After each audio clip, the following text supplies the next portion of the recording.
Hey, Falcons fans, because the 2025 offseason is already shaping up to be a wild ride that could redefine this franchise for years to come. We're talking about a breakout rookie stealing the spotlight, a division rival crumbling into chaos, and whispers of a blockbuster move that could send shockwaves through the NFL. Drop your thoughts in the comments, and let's dive into the heart of this Atlanta story, because trust me, you won't want to miss a single twist. And stick around, because there's another bombshell brewing that'll have you glued to your screen. Let's fly high, but first, if you're a true Atlanta Falcons fan, don't wait. Hit that like button, subscribe, and turn on notifications. Only 1% of viewers actually subscribe. Let's change that.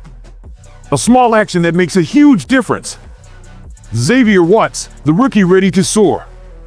Picture this, a third-round pick, barely on the radar, stepping into the spotlight and earning comparisons to one of the NFL's elite safeties. That's right, Falcons fans, Xavier Watts, the 96th overall pick in the 2025 NFL Draft, is turning heads and making waves. NFL.com's Gennaro Phillips didn't just toss Watts' name into a hat, he pegged him for the NFL All-Rookie team, and for good reason. This kid is a ball hawk, plain and simple. At Notre Dame, Watts snagged and jaw-dropping 13 interceptions over his final 2 college seasons, showing the kind of instincts that make quarterbacks sweat.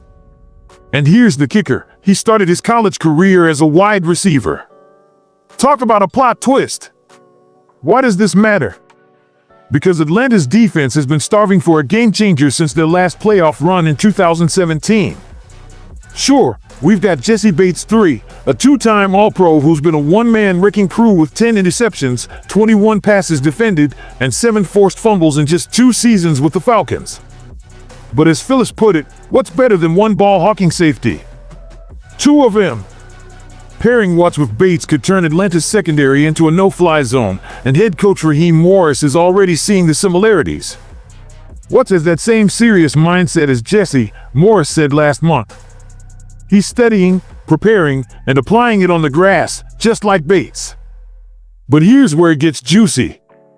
The Falcons didn't just luck into Watts, they paid a price, trading a 5th-round pick in 2026 to move up 5 spots and grab him. That's a bold move for a 3rd-rounder, but ESPN's Mark Raimondi thinks it's a steal.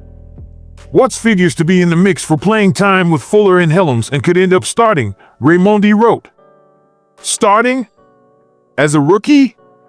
In a secondary with veterans like Jordan Fuller, who Raheem Morris coached in Los Angeles, and the ever-reliable Jessie Bates. That's the kind of confidence that makes you sit up and take notice. Now, let's talk about that crowded safety room. Fuller, signed in March, brings a resume with 333 tackles, 18 pass breakups, and 7 interceptions across 55 starts. He's a proven commodity, but injuries have been a concern. He missed time last year with a hamstring issue. Meanwhile, Watts is the new kid on the block, raw but dripping with potential. SI's Keith Cummings sums it up perfectly. The Falcons coaching staff is bullish on Watts becoming an early impact player, even if Fuller starts week 1. Translation? Watts isn't here to ride the bench. He's here to make plays, and if he lives up to the hype, he could be the spark that ignites this defense. So, Falcons fans, imagine this, Watts and Bates patrolling the backfield, picking off passes, blowing up plays, and sending a message to the NFC South. It's not just a dream, it's a real possibility. But here's the question burning in every Dirty Bird's mind. Can Watts handle the pressure of stepping into a defense with sky-high expectations? Drop your thoughts in the comments, because this rookie story is just getting started. The Saints' collapse, or rivals' downfall fuels Atlanta's fire. Now, let's shift gears to something that'll make every Falcons fan grin from ear to ear. The New Orleans Saints, our most hated rivals, are spiraling into a mess that's equal parts hilarious and pathetic. After years of strutting around the NFC South like they owned it, the Saints are finally paying the price for their reckless spending and roster mismanagement. And oh boy, is it glorious. Let's rewind. From 2009 to 2021, the Saints were a force, 5 straight winning seasons from 2017 to 2021, powered by Sean Payton's swagger and stars like Drew Brees. But those days are gone. In 2024, they crashed to a 5-12 record, the worst since 2005, with a -60-point differential that screamed dysfunction. Derek Carr's retirement left them scrambling, cycling through quarterbacks and coaches like a reality show gone wrong. Dennis Allen got the boot after a 2-7 start, and even special teams guru Darren Rizzi couldn't salvage the season, limping to a 3-5 finish. What's the state of the Saints now? A roster full of question marks. They're banking on young quarterbacks Spencer Rattler and Tyler Shaw, neither of whom screams franchise savior.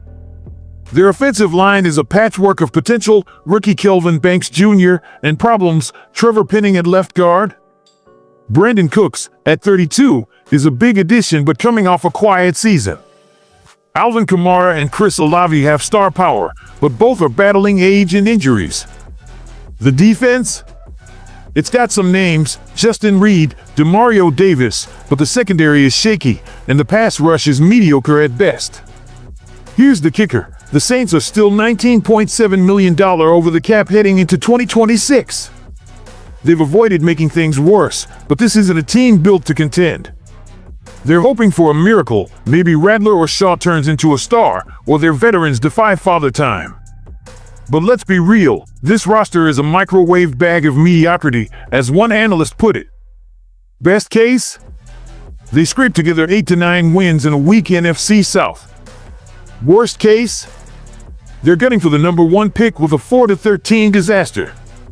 Most likely? They're stuck in the basement with 5 to 6 wins, right where Falcons fans love to see them. Why does this matter for Atlanta? Because the NFC South is wide open, and the Saints' collapse is our opportunity. With Michael Penix Jr. leading the offense, a defense bolstered by Watson Bates, and Raheem Morris setting the tone, the Falcons are poised to take control of this division. The Saints' misery is our fuel, Falcons fans. Can you feel the energy? Let's hear it in the comments. How sweet would it be to see Atlanta dominate the Saints in 2025? What's next? A blockbuster on the horizon. Before we wrap up, let me leave you with this. The Falcons aren't done making noise. There's another story brewing, one so big it could change the entire trajectory of this team. I won't spill the beans yet, but let's just say it involves a name that'll make your jaw drop and a move that could put the NFL on notice. Want a hint?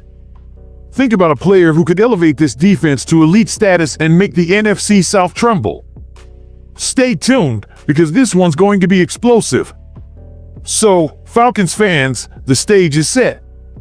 Xavier Watts is ready to shine, the Saints are crumbling, and something massive is looming. What do you think? Can Watts live up to the all-rookie hype? Will the Falcons finally bury the Saints and take the NFC South crown? And what's your guess for that next big move? Drop your thoughts below, hit that subscribe button, and let's keep this energy soaring. The 2025 season is coming, and Atlanta is ready to rise. Go Falcons!